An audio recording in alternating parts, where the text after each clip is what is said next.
Sir ನಾನು ಶಾಸಕರನ್ನು ಪ್ರಶ್ನೆ ಮಾಡಿದೆ ಸರ್, ನಾವು ಈ ರೀತಿ ಒಂದು ಹೋರಾಟ ಇಟ್ಕೊಂಡಿದ್ದೀವಿ, ತಮ್ಮ ಸಹಕಾರ ಕೊಡಬೇಕಂತ ಪ್ರಶ್ನೆ ಮಾಡಿದಾಗ ಅವರು ಸ್ವತಃ ನನಗೆ ಹೇಳಿದ್ರು, ಇಲ್ಲಣ್ಣ ನಾನು ಇದ್ರ ಪರನೇ ಇದ್ದೀನಿ, ನಾನು ಇದ್ರ ಪರ ಇದ್ದೀನಿ ಅಂತ. ಬಟ್ ಅವರು ಪ್ರಬುದ್ಧರಾಗಿದ್ದರೆ ವಿಧಾನಸೌಧದಲ್ಲಿ ಸೆಷನ್ನಲ್ಲಿ ಮಾತಾಡಬೇಕಾಗಿತ್ತು, ಮಾತಾಡಲಿಲ್ಲ ಅನ್ನೋದು ಬೇಸರ ನಮಗೂ ಇದೆ. ಅದನ್ನು ಈ ಜನ ಏನು ತೀರ್ಮಾನ ಮಾಡಬೇಕು ಮುಂದಿನ ದಿನಗಳಲ್ಲಿ ಮಾಡ್ತಾರೆ.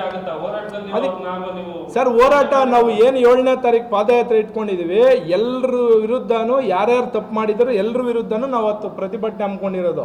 ಒಬ್ಬರ ವಿರುದ್ಧ ಒಬ್ಬರ ಪರ ಏನಿಲ್ಲ, ಎಲ್ಲರ ವಿರುದ್ಧನೂ ಅವತ್ತು ಪ್ರತಿಭಟನೆ ಹಮ್ಮಿಕೊಂಡಿದ್ದೀವಿ. ಇವಾಗ ಕೃಷ್ಣಾ ನದಿ ನೀರು ನೀವು ಹೇಳ್ತಾ ಇದ್ದೀರಾ, ಒಪ್ಕೊಳ್ಳೋಣ. ಕೃಷ್ಣಾ ನದಿ ನೀರನ್ನು ತರ್ತಕ್ಕಂಥ ಇಚ್ಛಾಶಕ್ತಿ ರಾಜ್ಯ ಸರ್ಕಾರಕ್ಕಿದ್ರೆ ಈ ಕೊಳಚೆ ನೀರನ್ನ ಸರಬರಾಜು ಮಾಡೋದನ್ನ ಫಸ್ಟ್ ನಿಲ್ಲಿಸಬೇಕು. ಕೆರೆಗಳಲ್ಲಿ ಏನು ಸ್ಟಾಕ್ ಇದೆ ಈಗ ಕೊಳಚೆ ನೀರು, ಈ ನೀರನ್ನೆಲ್ಲ ಆಚೆಗೆ ಬಿಟ್ಬಿಟ್ಟು ಕೆರೆಗಳನ್ನು ಶುದ್ಧಿ ಮಾಡಿದ್ಮೇಲೆ ಕೃಷ್ಣಾ ನದಿ ನೀರು ಬಂದ್ರೆ ಸರಿ ಹೋಗುತ್ತೆ. ಈ ಕೊಳಚೆ ನೀರು ಕೃಷ್ಣಾ ನದಿ ನೀರು ಎರಡು ಮಿಕ್ಸ್ ಮಾಡಿದ್ರೆ ಮತ್ತೆ ಇದು ಒಡೆದಾಗಿರೋ ಹಾಲಿನ ತರ ಆಗತ್ತೆ, ಜನ ಇದ್ದಿದ್ದು ಸತ್ತೋಗೋದು ಜಾಸ್ತಿ ಆಗತ್ತೆ. ಇದಕ್ಕೇನಂತೀರಾ? ಇಲ್ಲ, ಅದು ಖಂಡಿತವಾಗ್ಲೂ ಮಾಡಲೇಬೇಕು ಸರ್, ಏನ್ ಹೇಳ್ತೀರಾ ನೀವು? ಮಾಡಲೇಬೇಕು ಅಂತ ಹೇಳ್ತೀನಿ.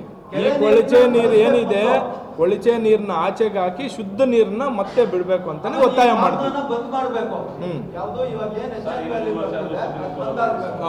ದೇವ್ರು ಒಳ್ಳೇದು ಮಾಡಿ ನಿಮ್ಮೆಲ್ಲರ ಧ್ವನಿಯಿಂದ, ನಮ್ಮೆಲ್ಲರ ಧ್ವನಿಯಿಂದ ಸರ್ಕಾರ ಫಸ್ಟ್ ಆ ನೀರು ತರೋಂಥ ಕೆಲಸ ಮಾಡಲಿ ಸರ್. ನಮ್ಮ ಜನ ಭಯಭೀತರಾಗಿದ್ದಾರೆ.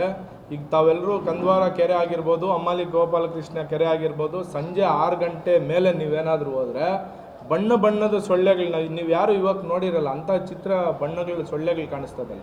ಇದನ್ನೆಲ್ಲ ನಾವು ಕಣ್ಣಲ್ಲಿ ಕಂಡು ನಮ್ಮ ಒತ್ತಾಯ, ನಮ್ಮ ಏನು ಗಡಿ ಜಿಲ್ಲೆ ಆಂಧ್ರದ ಲೇಪಾಕ್ಷಿವರೆಗೂ ನಮ್ಮ ಕೃಷ್ಣಾ ನದಿ ನೀರು ಬಂದಿದೆ, ಏನು ನೀರು ಬಂದಿದೆ, ಆ ನೀರನ್ನು ನಮ್ಮ ಮೊದಲನೇ ಹಂತವಾಗಿ ಕೊಡಿ. 2ನೇ ಉದ್ದೇಶ ನಮಗೆ ಎತ್ತಿನಹೊಳೆ ಯೋಜನೆ ನೀರು ಏನಿದೆ ಅದು ಕೊಡಿ. 3ನೇ ಉದ್ದೇಶ ಇದನ್ನು 3ನೇ ಹಂತದ ಶುದ್ಧೀಕರಣ ಮಾಡಿ. ಇವ್ಯಾವು ನೀವು ಆದಷ್ಟು ಬೇಗ ಮಾಡೋಕ್ಕಾಗಲಿಲ್ಲ ಅಂದರೆ ನಮ್ಮ ಪಕ್ಕದ ಹಳ್ಳಿ, ನಮ್ಮೂರ ಕೇತನಹಳ್ಳಿ ಫಾಲ್ಸ್ ಅಂತಲೇ ಫೇಮಸ್ ಆಗಿರೋವಂಥ ಒಂದು ಫಾಲ್ಸ್ ನೀರು, ಅದು ಯಥೇಚ್ಛವಾಗಿ ಮಳೆಗಾಲದಲ್ಲಿ ಮಳೆಯಿಂದ ಹರಿದು ಪಕ್ಕದ ರಾಷ್ಟ್ರಕ್ಕೆ ಹೋಗ್ತಾ ಇದೆ. ಅದೊಂದು ಮೇಲ್ದಂಡೆ ನಿರ್ಮಾಣ ಮಾಡಿ ಇಡೀ ನಮ್ಮ 2-3 ಜಿಲ್ಲೆಗೆ ನೀರು ಆಗ್ತದೆ ಅಂತ ನಾವು ಮನವಿ ಮಾಡ್ತಾ ಇದ್ವಿ ಎಲ್ಲರೂ.